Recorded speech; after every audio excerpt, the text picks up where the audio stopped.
Hello, fourth standard. I am welcoming you in maths lecture. This is our fifth lecture. Okay. In previous lecture we have looked some sums over there. Now in this lecture we are going to do some more activities over there.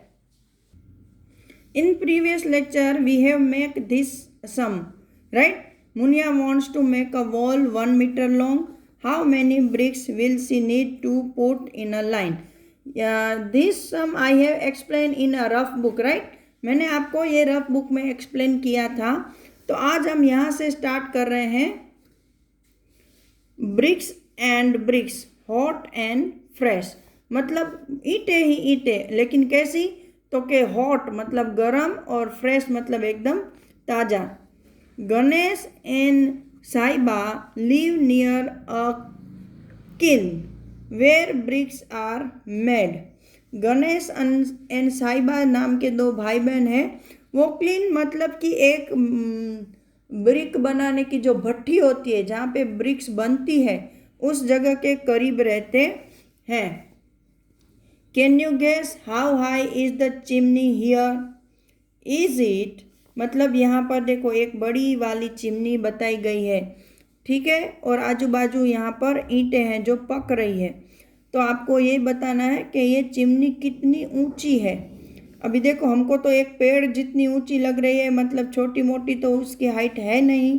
तो यहाँ आपको 3 option दिए हैं, about 5 metres, about 15 metres, about 50 metre. तो मेरे हिसाब से ये 50 मीटर तक लंबी होगी, इसलिए मैंने यहाँ पर टिक किया है। चलो नाउ यहाँ पर देखते हैं। Ganesh and Sahiba love to look at the patterns of bricks in the long long line kept out to dry. They also watch how bricks are made. Ganesh and Sahiba को क्या अच्छा लगता है? तो कि यहाँ पर देखो ब्रिक्स को बनाकर उसकी लंबी लंबी लाइनें बनाकर रखी है उसको सुखाने के लिए। तो उनको तो एक तो ये ब्रिक्स की लंबी लंबी लाइनें देखना अच्छा लगता है, और कैसे ब्रिक्स बनती है वो भी देखना अच्छा लगता है। Here are 4 pictures from the bricks kiln. यहाँ पर जो ब्रिक्स की किल्न है उसका 4 पिक्चर, ये देखो, ये ए, ये बी, ये सी और ये डी, 4 पिक्चर आपको दिखाए गए हैं। तो आपको क्या करना है कि यहाँ पर मैं आपको बता रही हूँ कि यहाँ पर 4 पिक्चर है जो कि ब्रिक किन के हैं। तो these pictures are jumbled up, look at them carefully, write the correct order.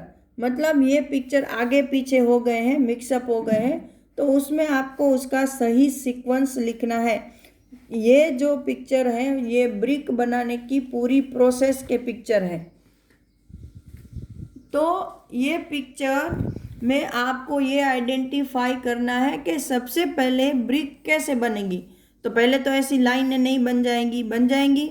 फिर ये आदमी यहाँ पर जो उसके शेप रख रहा है ये सबसे पहले होगा, या यहाँ पे उसमें मिट्टी डाल रहा है शेप बनाने के लिए ये होगा, या यहाँ सबसे पहले ज़मीन में से मिट्टी को खोदा जा रहा है। तो यह सबसे पहले तो मिट्टी को खोदना पड़ेगा ना, तभी उस मिट्टी से हम लोग ब्रिक बना पाएंगे। तो ये जो सी है उसको मैंने यहाँ पे फर्स्ट लिखा है, राइट। चलो मिट्टी खोद ली, फिर क्या होगा कि मिट्टी को पानी के साथ मिक्स करके ऐसे उसको अच्छे से होल्ड करके फिर इसका ये मोल्ड है शेप बनाने का, उसमें ये आदमी डालेगा। तो ये दूसरा स्टेप। फिर इसमें शेप पूरा बन जाएगा तो उसको ज़मीन पर रखेगा, और लास्ट शेप में ऐसी लाइनें आएंगी। तो आपका सीक्वेंस क्या होगा? तो पहले सी, फिर डी, फिर बी और लास्ट में ए, ये इसका सीक्वेंस है। नाउ चलो आगे और कुछ रीड करते हैं। How do you think a brick is made out of soil dug from the earth? Look at the pictures and discuss in group. यहाँ पे बताया है कि भाई जो सोइल से पहले तो सोइल को अर्थ से खोद कर, डग मतलब खोद कर निकाली जाती है। तो फिर उसके बाद उसमें से कैसे ब्रिक बनेगी उसको ग्रुप में डिस्कस करो। तो जब अगर स्कूल में आप होते तो हम लोग डिस्कस करते, लेकिन मैं आपको ऐसे ही बता रही हूँ कि पहले मिट्टी को खोदा जाता है, फिर उसको जहाँ ये ब्रिक्स बनाने की कीन होती है वहाँ पर लाया जाता है ट्रक में या ट्रैक्टर में भरकर, फिर उसके साथ पानी को मिक्स करके उसको चिकना किया जाता है और उसके बाद ये इंसान ऐसे मोल्ड में डालकर उसको ऐसे शेप देता है। फिर उसको धूप में सुखाया जाता है और फिर ऐसी बड़ी वाली चिमनी की भट्टी में, ऐसी भट्टी होती है उसमें ऐसी चिमनी जलाकर यहाँ नीचे भट्टी बनाई जाती है और चिमनी के थ्रू धुआं निकल जाता है। यहाँ उसको पकाया जाता है ताकि वो बहुत ज़्यादा स्ट्रॉन्ग बन जाए। तो ये प्रोसेस है एक ब्रिक का। चलो अभी हम यहाँ देखते हैं इस पेज में क्या हो रहा है। यहाँ देखो, have you seen a brick किन? आपने कभी ब्रिक किन मतलब कि जो जहाँ पे ये ईंटें बनती है वो जगह देखी है? Did you try to guess the number of bricks kept there? क्या आपने वहाँ ये अनुमान लगाने की कोशिश की है कि वहाँ कितनी ईंटें रखी जाती होंगी? तो यस, मैंने तो देखी है और वहाँ पे बहुत सारी ईंटें होती है कि आपको गिनने में भी मुश्किल होगी, लेकिन अबाउट 1 लाख, 1 लाख से भी ज़्यादा ईंटें वहाँ पर रखी जाती हैं। तो दूसरा है, there are many bricks kilns in India, thousands of them, more than 100,000। यहाँ पे क्या बताया है कि इंडिया में तो भाई बहुत बहुत बहुत ब्रिक किन्स है, तो हजारों ब्रिक किन है, 100,000 से भी ज़्यादा। Can you imagine how big this number is? 100,000 ये आपके लिए बहुत बड़ा नंबर है, तो आप इस नंबर को इमेजिन कर सकते हो। तो देखो, पहले आपको 100 लिखना आता है तो ये लिखा हमने 100, फिर 1000 में कितने जीरो होते हैं? 3, तो ये 3 लगा दिए, तो 100,000 को ऐसे लिखते हैं।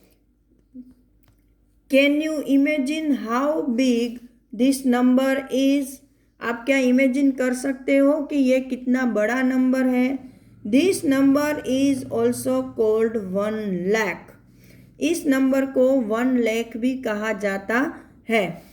Can you try to write it? आप क्या उसको लिखने की कोशिश करोगे? Ask your friends where they have heard of a lakh. अपने फ्रेंड को भी पूछो कि क्या उसने लाख के बारे में सुना है। भाई हमने तो सुना होगा। अभी देखो, ये मैंने 100,000 लिखा, लेकिन इसको लाख भी बोलते हैं, तो यहाँ पे मैंने 100 के बाद कोमा लगाया है ना, 100,000 दिखाने के लिए। लेकिन एक्चुअली लाख में कोमा कहाँ लगता है? तो कि यहाँ ये 1 फिर कोमा फिर 2 जीरो फिर कोमा फिर 3 जीरो, इसको लाख बोलते हैं। दोनों सेम ही नंबर है, लेकिन अगर आप लाख बोलते हो तो कोमा ऐसे लगेंगे और 100,000 बोलोगे तो कोमा ऐसा लगेगा। बस यही डिफरेंस है इन दो नंबर में। ठीक है, now find out, look at this photos and guess how many bricks are carried by this truck. यहाँ देखो, ये 2 ट्रक आपको दिखाए गए हैं और आपको ये अनुमान लगाना है कि भाई इसमें कितनी ईंटें वो लेके जा रहे होंगे। तो मुझे लगता है 5-10 हज़ार तो लेके ही जा रहे हैं, तो मैं अनुमान लगाती हूँ कि 5 to 10,000 ब्रिक्स। फिर दूसरा क्वेश्चन है, also find out from a truck driver how many bricks they can carry in 1 truck. Same वही क्वेश्चन आपको ट्रक ड्राइवर को पूछना है। तो अगर उसकी ट्रक छोटी होगी तो ये 5,000 6,000 बोलेगा, अगर बड़ी है तो 10,000 11,000 ऐसा बोलेगा। मतलब ट्रक ड्राइवर भी 5 to 10,000 के आजू बाजू का ही नंबर बोलेगा। चलो now mental maths. Mental maths मतलब आपके माइंड का मैथ्स करना नहीं है, माइंड को यूज करके मेंटली आपको कैलकुलेशन करनी है। भजन बायस ब्रिक्स, ये भजन नाम का लड़का है, उसको वो ईंटें ले रहा है। Bhajan went to buy bricks, Bhajan ईंटें लेने गया। This the prices was given for 1000 bricks, ये जो कीमतें दी गई है वो 1000 मतलब कि 1000 ईंटों की कीमतें दी गई है। The prices were also different for different types of BRICS, ये जो कीमतें हैं वो अलग अलग ब्रिक्स के लिए अलग अलग है, जो कि यहाँ पर दिखाई गई है। ओल्ड ब्रिक का कॉस्ट है 1200, न्यू ब्रिक्स का है, न्यू ब्रिक्स है लेकिन कहाँ की, तो कि ईटापुर की ब्रिक्स है, अगर लेनी है नहीं तो 1800, और ब्रिक बाट से लेनी है तो उसकी कीमत है 2000। ये सब है 1000 ब्रिक्स का कॉस्ट है। Bhajan decided to buy the new bricks from Brickabad, तो भजन है उसको कहाँ से ईंटें लेने का पसंद किया, तो क्या उसने ब्रिकाबाद का डिसाइड किया कि भाई ये महंगी है तो ये अच्छी होगी, तो चलो मैं इधर से ही लेता हूँ। He bought 3000 bricks, how much did he pay, तो उसने 3000 ब्रिकें ली। देखो 1000 का है 2000 रुपीज़, तो 3000 ब्रिक्स का कितना हुआ, तो 3 × 2 मतलब 6, तो 6000 हुआ, है ना। तो यहाँ पर देखो कि इसको मेंटल मैथ बोला है, मतलब आपको मेंटली ही कैलकुलेट करना है कि 1000 ब्रिक्स का कॉस्ट है 2000 रुपीज़, तो 3000 ब्रिक्स का कॉस्ट कितना होगा, तो 3 × 2 = 6, मतलब 6000 रुपीज़। फिर दूसरा है guess what he will pay if he buy 500 old bricks. अभी देखो ये ओल्ड ब्रिक्स का कॉस्ट है 1200, तो 1000 का ब्रिक्स का जो कॉस्ट है वो 1200 है, तो 500 मतलब इससे आधा ब्रिक्स हो गई, है ना। तो उसकी कॉस्ट देखो 1000 मतलब ऐसे लिखते हैं हम, ऐसे 1000 का हमें कितना देना पड़ेगा 1200, तो इससे आधी ब्रिक्स से वो ले रहा है मतलब 500, तो ये भी आधा हो जाएगा, तो 12 का होगा 6 और वापस 2 जीरो, मतलब कि अगर उसको 500 ऑल ब्रिक्स लेनी है तो उसको 600 रुपीज़ पे करने पड़ेंगे। ठीक है, तो ये आपका मेंटल मैथ्स था। अगर नहीं समझ में आए तो इस वीडियो को बार बार देखना। तब तक के लिए good bye and have a nice day.